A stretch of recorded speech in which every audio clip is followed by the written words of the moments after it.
Now, the smartest guy with a bow tie in Chattanooga, Tennessee, David Toulis.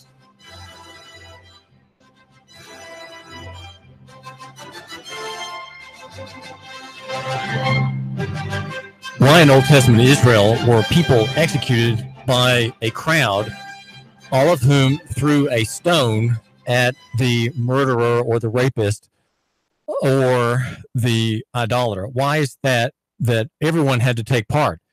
And why the stone? Well, let me tell you why that is. And let me tell you here on the David Toulis Show how local economy, which is informed by many biblical precepts, how local economy has a view of executions quite different from that which was administered yesterday to Billy Ray Irick. Billy Ray Irick, a third of a century after killing a young girl, lost his life to a just punishment at the hands of the state of Tennessee at Riverbend Maximum Security Institution. He had been 33 years after the killing of a girl, Paula Dyer, age 7, in 1986. He had been charged in exchange for rent for looking out for the girl. But according to a woman writing in the Knoxville Sentinel, he violated the terms of the agreement.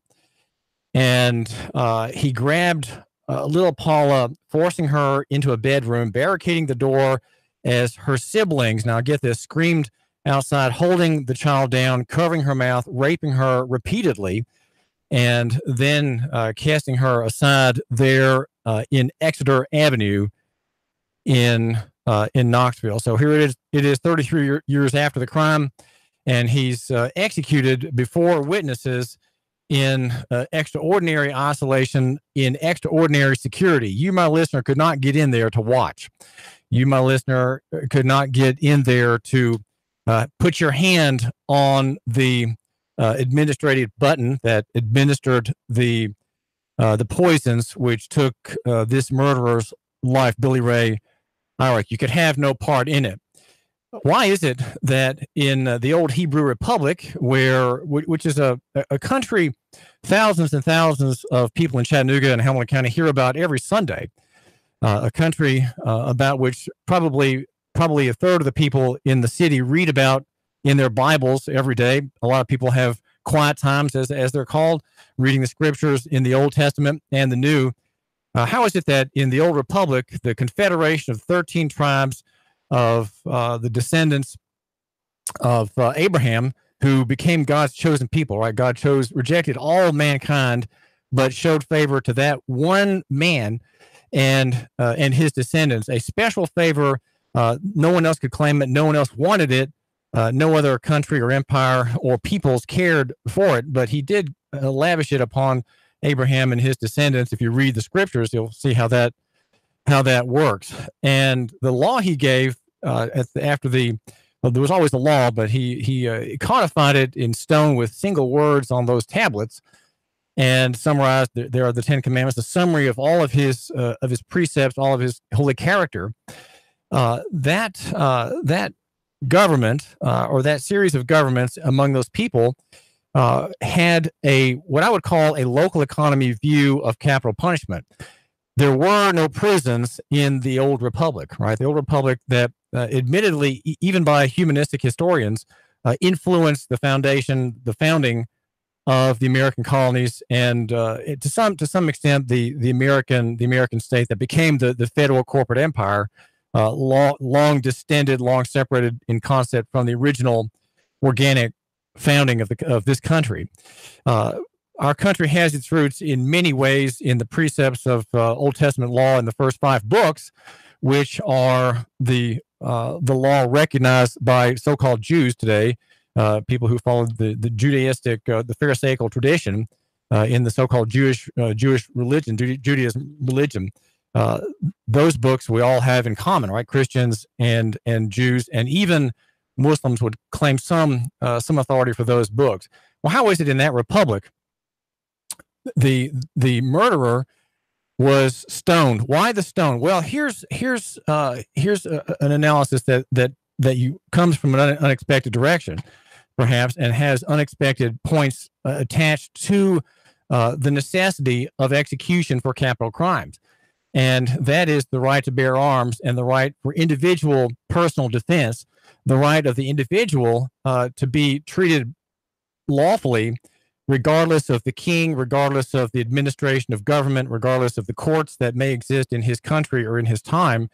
The individual, God elevates greatly. And that's what one great contribution that Christianity has made to humankind in general. Even pagan writers like Thomas Cahill, whose most famous book is read in undergraduate classes at UTC. It's called How the Irish Saved Western Civilization. Even he has many good things to say about how the Israelite peoples, whom he recognized had some connection with God and some revelation from God, how they changed all of civilization. They changed all of humanity. And we want to ask why the stone, why in that country was the stone so important? And it is a very democratic reason that the stone was important, and that everyone in the city threw the stone. This is David Toulis. Caller, what's on your mind? David Toulis. Well, the stone is a picture of the most decentralized form of force that you can think of. Now, in our country, the murderer is executed by highly specialized people. And in that country, in that time, a murderer was executed first. The first stone was thrown by the witness. So the witness plays an extraordinary role. You could not have a capital punishment if there was not a witness, which means already you have great restraint on what today is the state activity of prosecution. If you didn't have a witness, there was no capital offense. And the stone was the most common weapon to all. Every man can have a stone. Now, having a club, well, that's a little bit more complicated. To have a club, you have to have some specialization to get that club. Having a sword, well, that's even more specialized. Fewer people had them at that time. So, and guns, of course, not everybody can have a gun. You can't make one. You can't pick one up from under a tree. But everyone can have a stone by which to defend himself, right? So that's the right of self-defense, the right of having a weapon. The easiest, cheapest weapon in existence is the stone. And so the stone in the Old Republic was thrown first by the witness who held against himself the penalty that he was meting out to the criminal, right? The witness had to tell the truth. He had to tell the truth, or under the law of Israel, he would face capital punishment as well if he was alleging a capital offense. So the stone is a very democratic thing, and it shows that there cannot be a total superiority of the king, the magistrate, the court, or in our day, the state over the individual. There cannot be. The state is subordinate to the law, and the state, in the end, is subordinate to the people. And you might say, well, that's just a poetic conceit, right? A poetic conception. But in Israel, every man took part. So here we have a very unusual system where all our participants, if you are a man or a woman, you would throw a stone on the body of the dead man. Of course, by now, by the time you get to that point of execution, hundreds of other people in town have thrown a stone upon him. He's already dead, but his body is buried under stones that everyone throws upon him. At your point, by the time you get there, it's just symbolic. It is just symbolic. But why are you part of that procession? Why are you part of that parade? It is a parade because people wait in line to do it. Well, because you are vindicating God's image, and you are vindicating God's authority over the law and over human creation. And that man had to die. Ray Irick had to die because he made a war against God himself. That's what murder is. Murder is destroying an image bearer of God. And so he had to die. He had to die. The question that we have, though, is why in the form that he did. In the Old Republic, a highly decentralized, highly libertarian, highly free, you could say even an anarcho-capitalist libertarian world of the Hebrew Republic. There was a decentralized authority. There was no top-down authority until, of course, the first kings, and Saul was the first king. Samuel warned, if you remember, I think it's 2 Samuel, warned against having a king. No, it's 1 Samuel. He warned against having a king because he would take your children, take your lands, build armies, and be in your way, and he would be over you. You don't need anybody over you. You have God, right? You don't need a state. You don't need to be like the other nations. You have God directly, and you govern yourself. You are a self-governing people because you have God's law, right? You have the Ten Commandments. Well, what do we have today that really is in contradiction to that? And I would say, in terms of scriptural argument, offends God and offends you, my listener, because if something offends God, it has to offend you. Okay, you, my listener, are offended by what the state of Tennessee does. Tennessee, typical of all self-glorifying, self-containing, self-actuating modern states, which are legal fictions, they're corporations, and they are the enforcer. They are the offended party. In our system, Billy Ray Irick killed the girl, Paula Dyer, strangling her, raping her. And who's the victim? Well, she's not the victim. Just look at the way the case was styled at the very beginning, state of Tennessee versus Billy Ray Irick. The state is the offended party. And you have violated the state's rules, and the state does not care about Paula Dyer at all, or Paula Dyer's relative who wrote that essay in the Knoxville paper. The state is the enforcer, and in that conception, you do not have a right to bear arms. You do not have a rock. You cannot use a rock to take part in an execution in local economy. No way, no. The killer has to be removed in extraordinary isolation, as if in a fort, as if somehow hordes of saviors might come after this man to rescue him. It's almost as if somehow this was the perceived threat by the state officials that he might somehow be rescued. And so we have him in a dungeon in extraordinary security before his death. In that conception of the state, where the state is the victim, you have no right to bear arms. And the accusers are certainly not present in the execution. They do not have a part in the execution.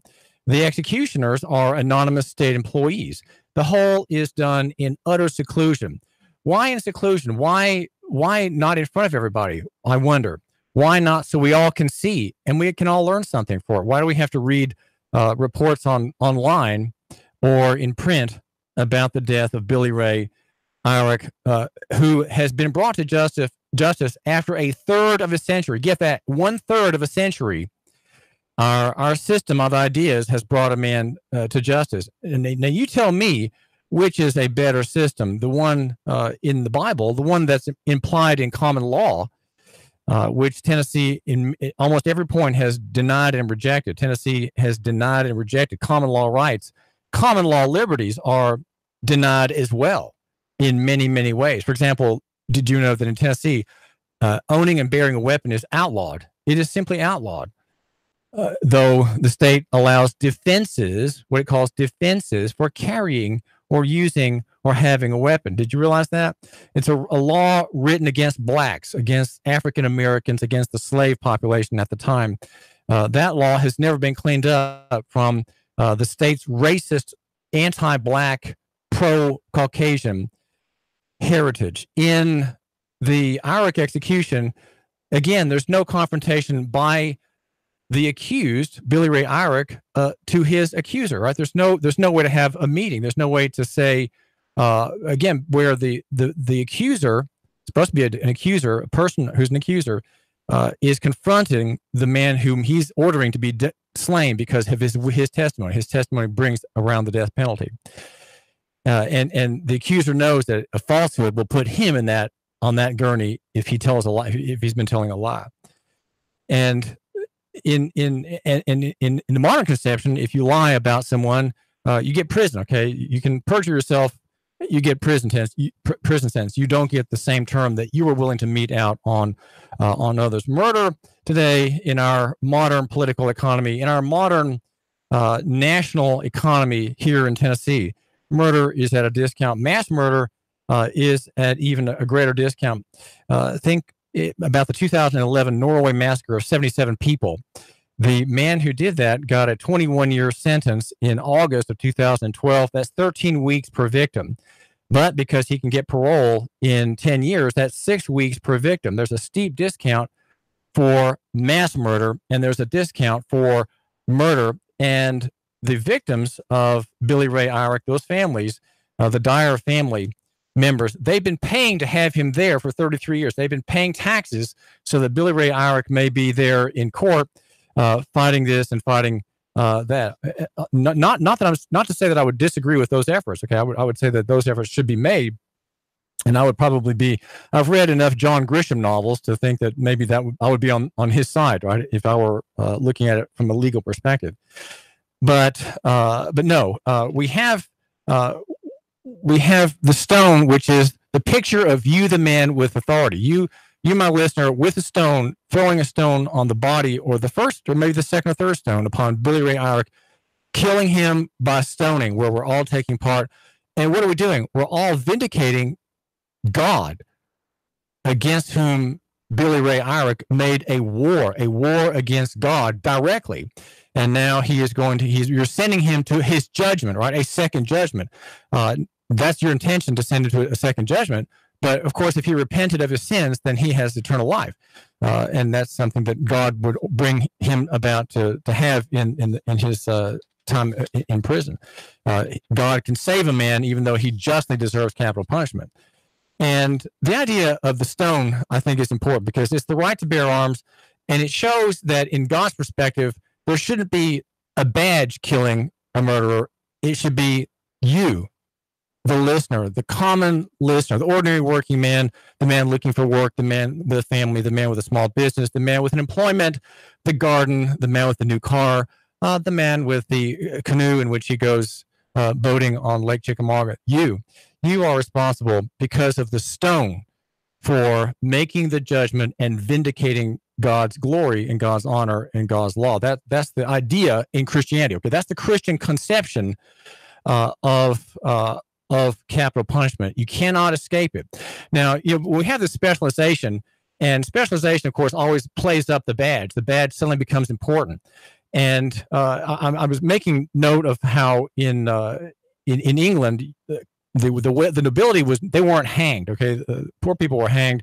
The nobility had decapitation to their benefit, but to make sure they had a clean decapitation, they would pay a gold coin to the specialist. Again, here already we have someone who's wearing a mask to make sure that the executioner does a good job. You pay him so that you get one blow, and you might say enjoy. You enjoy a relatively painless death. There were some people, Robert Devereux, the second Earl of Essex, Mary, Queen of Scots, they had 3 strikes to get their lives taken from them, and others had Margaret Pole. She was the 8th Countess of Salisbury. She had to have 10 strokes to have her neck finally chopped through. What pain you're going through, or what strange sensations you have as the blade keeps coming down on your spinal cord to try to break through. A dull blade. And so you have the specialization. In local economy, you don't have that kind of specialization. In local economy, which envisions a decentralized social order among equals, right? People are all equal. You don't have people over others. And I think humankind is going in that direction. That is the theory of progress that is rejected, a biblical theory that's rejected by probably most Christians who, following the Baptistic theory of God's providence, live in a ghetto. They live in a ghetto, and none of these things do they care about at all. They care not one whit about what happens in courts here in Tennessee or Chattanooga or across the state. The stone is a universal weapon. Everybody can have it. Not everybody can have a badge. Execution should be done by the common man in public. And the accuser can see, and there can be final words. Everyone needs to hear the final words. They should be amplified, whatever they are, whether they're angry and bitter and cynical or repentant. Everyone needs to hear. It needs to be something done in public, because we effectively have a right of participation in executions, which, guess what? Another right taken from us. You, my listener, have a right to take part in an execution of a murderer who justly deserved death. And yet that right has been taken from you. That right to take part in the execution of a murderer or a rapist has been taken from you, and the state claims it for itself. So here, again, it seems that at every point we look at, we have this problem where localism, local economy, local decisions, local justice are removed from us, the people here in Hamilton County. And we have, once more, we just have to read about it. And we just read about it third hand and fourth hand. Man's system of justice is broken. There are so many examples of that, and I'm running out of time. Here's another one, just by the way, and if I can get to it today, I want to mention Sheriff Jeff Hobby in Worth County, in prison for 6 months, or probably no, in jail for 6 months, for a mass search where women, students, 600 students in a high school were sexually groped and molested in a search without probable cause. There's a man. This is David Tool. The number is 800-891-800-8949. I do thank you for tuning in. We've got a lot to get through today, and I thank you for the 5 minutes of time that you're giving me. I'm grateful. I'm grateful. Make sure you go. Hang on. 3, 2, 1. Chattanooga Radio. Digital FM 95.3 HD4. 92.7 FM's news now. Detectives in Bradley County say they tried to pull over a minivan on APD 40 because the driver was wanted for a series of burglaries in town. Deputies say instead of pulling over, he tried to speed off, even pulling into oncoming traffic. He lost control and crashed into a ditch. Johnny and Stephanie Jenkins were both arrested. Mr. Jenkins confessed he had taken both meth and hydrocodone. Last year, a CARTA driver suffered burns when an assailant threw an unknown liquid into her face. 11 months later, investigators have made an arrest. Medisha Garcia Thompson